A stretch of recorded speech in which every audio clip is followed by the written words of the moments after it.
Dalam kisah Nabi Lut alaihissalam, atas perintah Allah Subhanahu wa taala, beliau menetap di Yordania, tepatnya di kota Sadum atau kota Sodom. Diceritakan penduduk kota Sodom memiliki akhlak yang sangat buruk, pencurian, penindasan, perlakuan sewenang-wenangan dan kemaksiatan. Kaum Sodom senantiasa melakukan perbuatan homoseksual dan lesbian.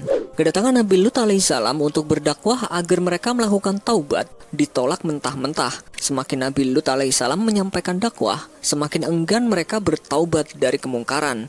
Mereka justru menantang azab yang diancam kepada mereka. Seperti yang tertulis dalam surat Al-Ankabut ayat 29 yang berbunyi, "Apakah sesungguhnya kamu patut mendatangi laki-laki, menyamun dan mengerjakan kemungkaran di tempat-tempat pertemuanmu?" Maka jawaban kaumnya tidak lain hanya mengatakan, "Datangkanlah kepada kami azab Allah jika kamu termasuk orang-orang yang benar." Quran Surat Al-Ankabut ayat 29. Nabi Lut alaihissalam memiliki istri bernama Wali'ah.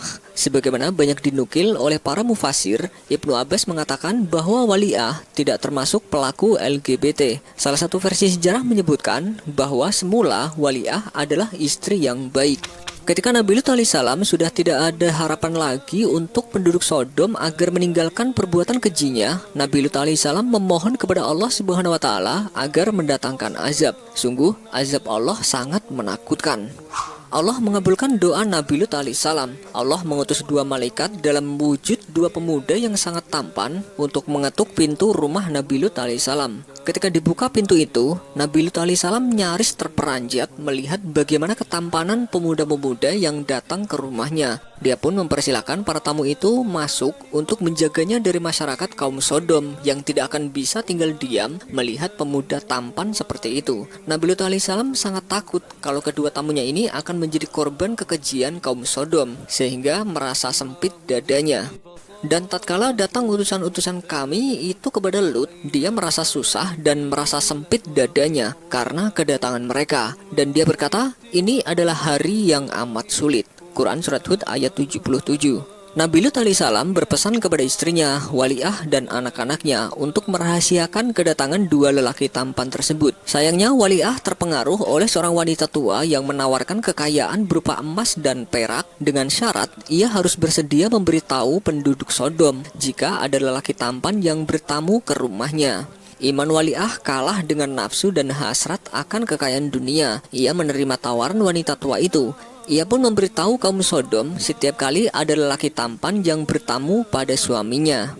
Kaum Sodom pun berdatangan ke rumah Nabi Lut alaihissalam dengan penuh keberingasan. Nabi Lut alaihissalam mencoba mencegah mereka dengan menawarkan untuk menikahi putri-putrinya. Hal itu bagi Nabi Lut alaihissalam lebih ringan daripada mereka berbuat bejat kepada tamunya. Namun mereka tidak berniat sedikit pun kepada putri-putri Nabi Lut alaihissalam. Tiba-tiba tamu Nabi Lut alaihissalam itu berkata untuk membuka pintu rumahnya. "Hai Lut, sesungguhnya kami adalah utusan-utusan Tuhanmu. Sekali-kali mereka tidak akan dapat mengganggu kamu." Nabi Lut alaihissalam pun membuka pintu rumahnya. Kaumnya menyerbu masuk dengan penuh kegilaan menuju ke arah tamu-tamu Nabi Lut alaihissalam itu. Ketika itulah malaikat menunjukkan kelebihannya. Akhirnya mata mereka menjadi buta seketika. Mereka berteriak kesakitan dan bingung mencari arah. Bertanyalah Nabi Lut alaihissalam kepada malaikat, "Apakah kaumku akan dibinasakan saat ini juga?" Malaikat menjawab bahwa azab akan ditimpakan kepada kaumnya pada waktu subuh nanti. Malaikat memerintahkan Nabi Lut alaihissalam untuk pergi pada akhir malam nanti bersama semua keluarganya, terkecuali istrinya. Istrinya Wali'ah termasuk yang akan diazab karena ia telah berpihak dan turut membantu orang-orang berbuat kerusakan. Kisah ini tertuang dalam Al-Quran Surat Hud ayat 81.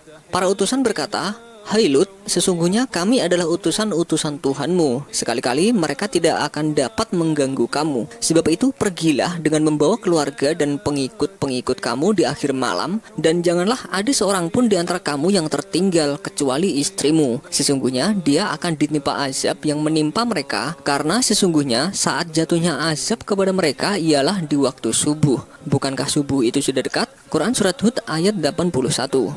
Maka tatkala datang azab kami jadikan negeri kaum Lut itu yang atas ke bawah, dan kami hujani mereka dengan batu belerang atau tanah yang terbakar secara bertubi-tubi. Quran Surat Hud ayat 82. Ada juga versi lain yang menyebutkan bahwa Waliah ikut diazab karena ia menoleh ke belakang saat berlari bersama suaminya. Bisa jadi karena kepikiran harta, bisa juga diartikan ia sebenarnya hanya iba atau merasa sayang dan kasihan kepada kaumnya. Padahal sebelumnya sudah diwanti-wanti malaikat untuk tidak menoleh ke belakang punggungnya. Bahkan ada cerita lain yang menyebutkan bahwa Waliah diazab menjadi tiang garam yang membatu di Yordania yang dijuluki sebagai patung Madam Lot. Formasi batuan setinggi kurang lebih 18 meter ini berada di tepi Laut Mati yang memanjang di antara perbatasan Palestina-Yordania. Sebuah tempat yang diperkirakan sebagai patung istri Lot, di mana istri Lot menoleh ke belakang dan dia menjadi tiang garam. Menurut penelitian yang dipresentasikan dalam American School of Oriental Research, para arkeolog mengatakan bahwa memang ledakan meteor di atas Laut Mati sekitar 3.700 tahun lalu adalah penyebab hancurnya kota Sodom. Ledakan meteor tersebut menewaskan puluhan ribu orang. Diketahui setelah para ilmuwan melakukan penggalian selama 13 tahun di situs purbakala Tal en Hammam yang kini masuk wilayah Yordania. Di sana ditemukan situs bebatuan yang berbobot besar. Memang benar di tempat tersebut ditemukan bebatuan, namun belum pasti apakah dugaan patung Madam Lot yang tersebar di masyarakat itu memang jasad istri Nabi Lut alaihissalam yang terkena azab, atau hanya pilar garam yang terbentuk karena aktivitas seismik. Tapi warga setempat menganggap kalau pilar ini untuk mengingatkan kita semua akan azab Allah Subhanahu wa taala. Wallahu a'lam bishawab. Wassalamualaikum warahmatullahi